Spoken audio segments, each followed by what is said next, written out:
So a few years ago, I heard an interesting rumor. Apparently, the head of a large pet food company would go into the annual shareholders meeting with a can of dog food, and he would eat the can of dog food. And this was his way of convincing them that if it was good enough for him, it was good enough for their pets. This strategy is now known as dog fooding, and it's a common strategy in the business world. It doesn't mean everyone goes in and eats dog food, but business people will use their own products to demonstrate that they feel that they're confident in them. Now, this is a widespread practice, but I think what's really interesting is when you find exceptions to this rule, when you find cases of businesses or people in businesses who don't use their own products. Turns out there's one industry where this happens in a common way, in a pretty regular way, and that is the screen-based tech industry. So in 2010, Steve Jobs, when he was releasing the iPad, described the iPad as a device that was extraordinary, the best browsing experience you ever had, way better than a laptop, way better than a smartphone. It's an incredible experience. Now, a couple of months later, he was approached by a journalist from the New York Times, and they had a long phone call. And at the end of the call, the journalist threw in a question that seemed like a sort of softball. He said to him, "Your kids must love the iPad." And there's an obvious answer to this, but what Jobs said really staggered the journalist. He was very surprised because he said, "They haven't used it. We limit how much technology our kids use at home." Now, this is a very common thing in the tech world. In fact, there's a school quite near Silicon Valley called the Waldorf School of the Peninsula, and they don't introduce screens until the 8th grade. Now, what's really interesting about the school is that 75% of the kids who go there have parents who are high-level Silicon Valley tech execs. So when I heard about this, I thought it was interesting and surprising, and it pushed me to consider what screens were doing to me and to my family and the people I loved and to people at large. And so for the last 5 years, as a professor of business and psychology, I've been studying the effect of screens on our lives. And I want to start by just focusing on how much time they take from us. And then we can talk about what that time looks like. So what I'm showing you here is the average 24-hour workday at 3 different points in history. 2007, 10 years ago, 2015, and then data that I collected actually only last week. And a lot of things haven't changed all that much. So we sleep roughly 7.5 to 8 hours a day. Some people say that's declined slightly, but it hasn't changed much. We work 8.5 to 9 hours a day. We engage in survival activities. These are things like eating and bathing and looking after kids, about 3 hours a day. And that leaves this white space. That's our personal time. That space is incredibly important to us. That's the space where we do things that make us individuals. That's where hobbies happen, where we have close relationships, where we really think about our lives, where we get creative, where we zoom back and try to work out whether our lives have been meaningful. And of course, we get some of that from work as well, but when people look back on their lives and they wonder what their lives have been like at the end of their lives, you look at the last things they say, they are talking about those moments that happen in that white personal space. So it's sacred. It's important to us. Now, what I'm going to do is show you how much of that space is taken up by screens across time. In 2007, this much. That was the year that Apple introduced the first iPhone. 8 years later, this much. Now, this much. That's how much time we spend of that free time in front of our screens. This yellow area, this thin sliver, is where the magic happens. That's where your humanity lives. And right now, it's in a very small box. So what do we do about this? Well, the first question is, what does that red space look like? Now, of course, screens are miraculous in a lot of ways. I live in New York. A lot of my family lives in Australia, and I have a 1-year-old son, and the way I've been able to introduce them to him is with screens. I couldn't have done that 15 or 20 years ago in quite the same way. So there's a lot of good that comes from them. And one thing you can do is you can ask yourself what goes on during that time. How enriching are the apps that we're using? And some are enriching. If you stop people while they're using them and say, "Tell us, how do you feel right now?" they say they feel pretty good about these apps. Those that focus on relaxation, exercise, weather, reading, education, and health. They spend an average of 9 minutes a day on each of these.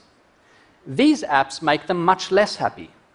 About half the people, when you interrupt them and say, "How do you feel?" say they don't feel good about using them. Now, what's interesting about these, dating, social networking, gaming, entertainment, news, web browsing, people spend 27 minutes a day on each of these. We're spending 3 times longer on the apps that don't make us happy. That doesn't seem very wise. Now, one of the reasons we spend so much time on these apps that make us unhappy is they rob us of stopping cues. Stopping cues were everywhere in the 20th century. They were baked into everything we did. A stopping cue is basically a signal that it's time to move on, to do something new, to do something different. And think about newspapers. Eventually you get to the end, you fold the newspaper away, you put it aside. The same with magazines, books, you get to the end of a chapter, prompts you to consider whether you want to continue. You watched a show on TV, eventually the show would end and then you'd have a week until the next one came. So there were stopping cues everywhere. But the way we consume media today is such that there are no stopping cues. The newsfeed just rolls on and everything's bottomless. Twitter, Facebook, Instagram, email, text messaging, the news, and when you do check all sorts of other sources, you can just keep going on and on and on. So we can get a cue about what to do from Western Europe, where they seem to have a number of pretty good ideas in the workplace. Here's one example. This is a Dutch design firm. And what they've done is they've rigged the desks to the ceiling. And at 6 p.m. every day, it doesn't matter who you're emailing or what you're doing, the desks rise to the ceiling. 4 days a week, the space turns into a yoga studio. 1 day a week into a dance club. It's really up to you which ones you stick around for. But this is a great stopping rule, because it means that at the end of the day, everything stops. There's no way to work. At Daimler, the German car company, they've got another great strategy. When you go on vacation, instead of saying this person's on vacation, they'll get back to you eventually, they say this person's on vacation, so we've deleted your email. This person will never see the email you just sent. You can email back in a couple of weeks, or you can email someone else. And so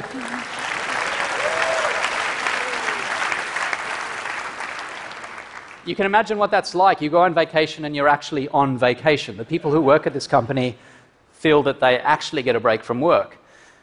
But of course, that doesn't tell us much about what we should do at home in our own lives. And so I want to make some suggestions. You know, it's easy to say between, say, 5 and 6 p.m., I'm going to not use my phone. The problem is 5 and 6 p.m. looks different on different days. I think a far better strategy is to say, I do certain things every day. There are certain occasions that happen every day, like eating dinner. Sometimes I'll be alone, sometimes with other people, sometimes in a restaurant, sometimes at home. But the rule that I've adopted is I will never use my phone at the table. It's far away as possible. Because we're really bad at resisting temptation, but when you have a stopping cue that every time dinner begins, my phone goes far away, you avoid temptation altogether. At first, it hurts. I had massive FOMO. I struggled. But what happens is you get used to it. You overcome the withdrawal the same way you would from a drug. And what happens is life becomes more colorful, richer, more interesting. You have better conversations. You really connect with the people who are there with you. I think it's a fantastic strategy. And we know it works because when people do this, and I've tracked a whole lot of people who've tried this, it expands. They feel so good about it that they start doing it for the first hour of the day in the morning. They start putting their phones on airplane mode on the weekend. That way, your phone remains a camera, but it's no longer a phone.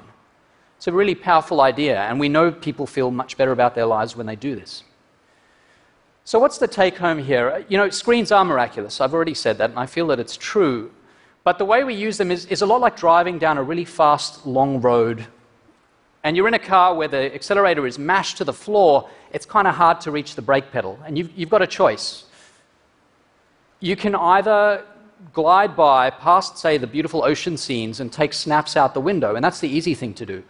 Or you can go out of your way to move the car to the side of the road, to push that brake pedal, to get out, take off your shoes and socks, take a couple of steps onto the sand, feel what the sand feels like under your feet, walk to the ocean and let the ocean lap at your ankles. Your life will be richer and more meaningful because you breathe in that experience and because you've left your phone in the car. Thank you.